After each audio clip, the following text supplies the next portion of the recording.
Hello everybody, welcome back to another YouTube video on my channel.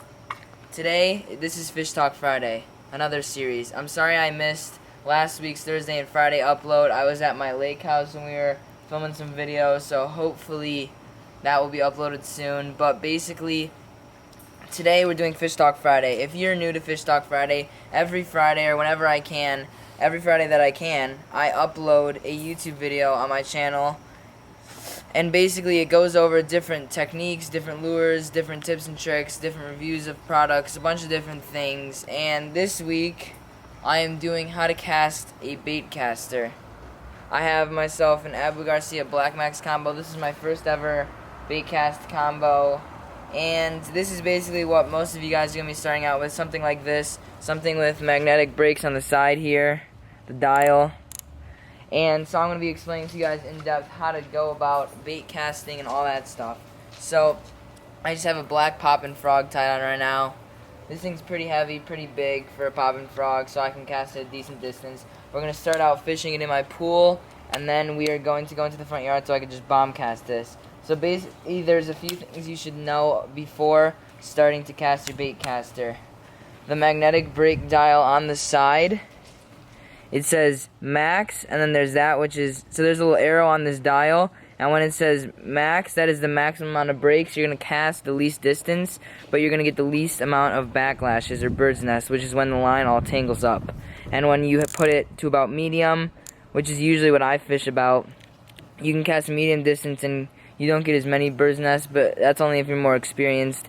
But then if you're really experienced, or not many people use this, but if you're really experienced, or there's not a lot of windy, but there's no wind, then you put it to the least resistance, which I can do sometimes. When you cast like that, you don't really want to jerk the bait caster hard. You don't really want to cast really hard. You just want to do a nice toss, and it'll go really far. So for beginners, I suggest putting your dial, the arrow, all the way to the max tension. Some reels open up. This one does not, I don't believe. At least I never have opened it up. Some have centrifugal brakes, which are the little knobs on the inside. I could do a video on that in the future. Some, like my SLX, have digital chip brakes, but not many people have those reels, so I'm not going to do a video on that just yet. So, and then there's one more dial on. There's a couple more things you guys need to know.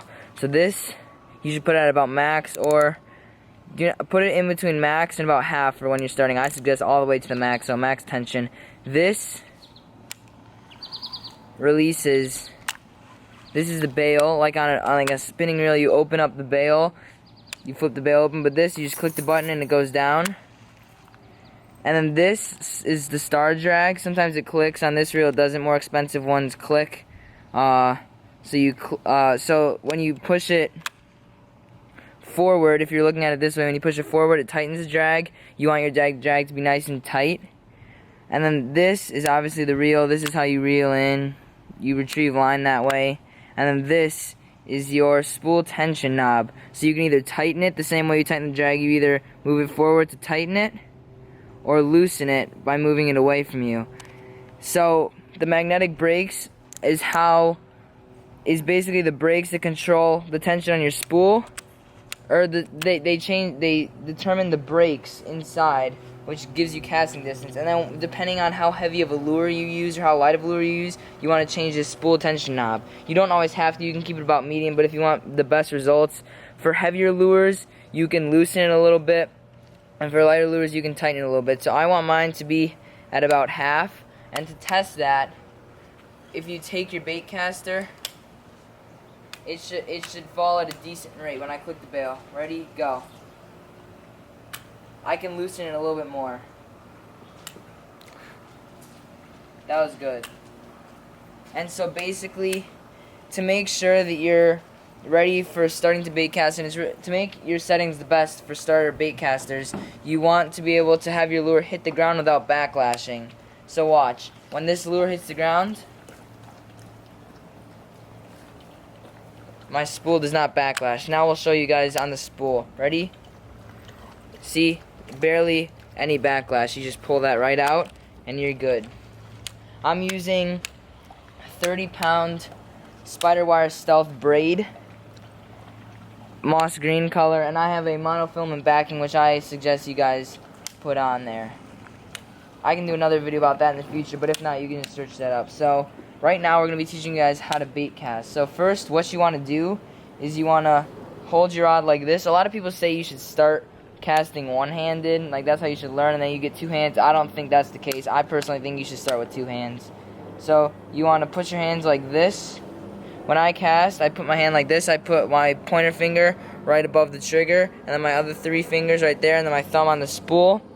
My other hand goes right about here at the bottom and the butt end, and then you click the bail with your thumb, and then when you cast, you want to make a back motion like this, and then you want to release your thumb, not all the way. You want to start loosening your thumb's grip. You still want to, it's called thumbing the spool. You still want to lightly touch your thumb along the spool. See, you just want to lightly touch your thumb against the spool to reduce backlashes, because if you have your brakes like at about half, when I usually keep it and I don't thumb it, sometimes it backlashes because nothing's keeping that spool down tight when it's moving like that. So what you want to do is just a nice fluent motion like this, and just like that. When you first start out the first time casting, it's going to feel really weird. You're probably only going to cast about this far. You're going to be like, oh, well, not a very far cast at all is what you're going to be thinking. But once you get the hang of it, you're going to be able to cast pretty far and all that. So now I'm going to be showing you guys how to actually bait cast. Let me show you guys an example.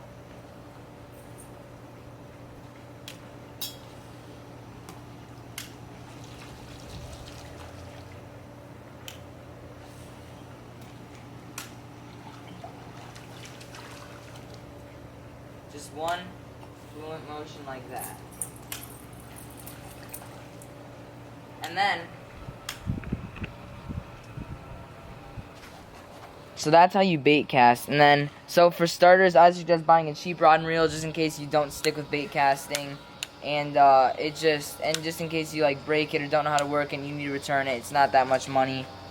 So this is the Abu Garcia Black Max. It's about $60 for the rod and reel. I suggest buying a 7-foot medium heavy fast action rod for your first rod, and just a normal low profile bait cast like this. Don't get a round bait caster for your first one. And when you hold the bait caster, you want to hold it like this. A lot of people, I used to hold it like this, like when I was reeling in. When I was reeling in, I used to hold it like that. It's very uncomfortable. You'll get the hang of this. It might feel weird at first.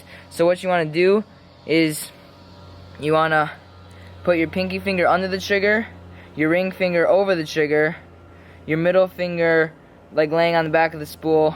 It's called palming the reel. And then your pointer finger right on top of the spool like that, and then your thumb going across it, so when you reel in, it's like this. It gives you way more leverage and control of the rod and more sensitivity for when you're jigging and want to feel those bites. And you could even push your finger up against this line to detect smaller bites. But that's all for right now. Let's go to the front yard to go show you guys my bomb cast. Okay, you guys, so now we're in my front yard. We have much more casting space. And I'm going to be starting out on maximum tension like I had you guys see previously. And I'm just going to cast a decent distance. So here's my motion, just like this.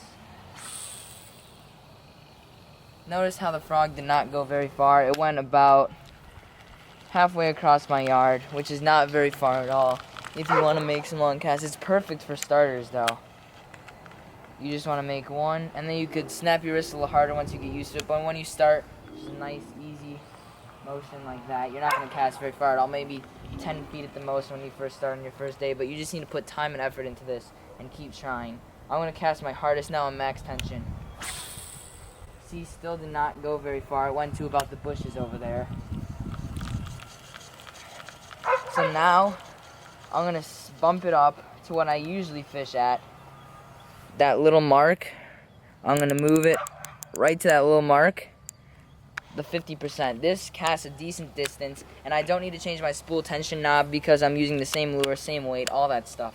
So basically what I'm going to be doing now is starting light. Watch, notice how minimal effort I have to do to get the frog about the same distance. See, it got to the edge of the bushes again, the edge of the landscape over there, and I barely even did it. I barely even casted. Once you get more experience, when you really use your spool, when you put the spool tension to the least, like when it really flies and when you're really supposed to thumb the spool, when you get more advanced, you really don't want to be casting really hard like that. You can, but you're probably going to backlash. So you just want to do nice, easy motions like that. So basically, right now we're still at half. I'm going to cast a decent more distance out there. Ready? That frog got about almost twice the distance. It's all the way out into the neighbor's yard. So that was a great cast. That's probably about what I'll be doing most of the time, because you're not going to want to cast as far as you can sometimes. You're going to want to be aiming for a target like next to a dock or cover or something like that. So now we're going to go at about 75%, halfway in between the least tension and the halfway tension. So here we go. We're just going to do it nice and light. Look at that. I barely casted that lure. Look at that. I do not have a lot of line on here, but I almost spooled it. I barely even cast that lure, and it went flying even farther than I did last time, casting on half tension. When you cast on lower tensions, where there's less tension on the spool, it really just flies. Watch this, guys. I'm barely gonna cast. Watch. Look at that. It just goes flying across the yard. I suggest not using this in windy conditions when the wind is really pushing your lure. You'll probably backlash. And another thing is, when you start out the bait cast, you want to push down, and then you want to eventually, right before it hits the water, you want to push down harder on your spool. But you want to just gently thumb it. Now we're going to go to the least tension on the spool. Sometimes I bird's nest, sometimes I don't. But if I have control over it on a not windy day like this today, I could usually get it pretty far. So first we're going to do it nice and light. That's what a backlash looks like, guys. Sometimes they're easy to pull out like this one. Sometimes they're really hard to pull out and can take hours to pull out. But this one, for the most part, was a very easy backlash to get out. I do not suggest using this setting when you're at your beginning stages or even when you're intermediate. See? A little bit of backlash there. I just got it out by just pulling my hand back. I'm going to try to get one nice cast in here for you guys, but if you keep getting backlashes like that, put more thumb tension on the spool. So right now I'm going to put more thumb tension on the spool. Look at that. Not as far as my last cast, but it was very minimal effort compared to what I had to do for the last one.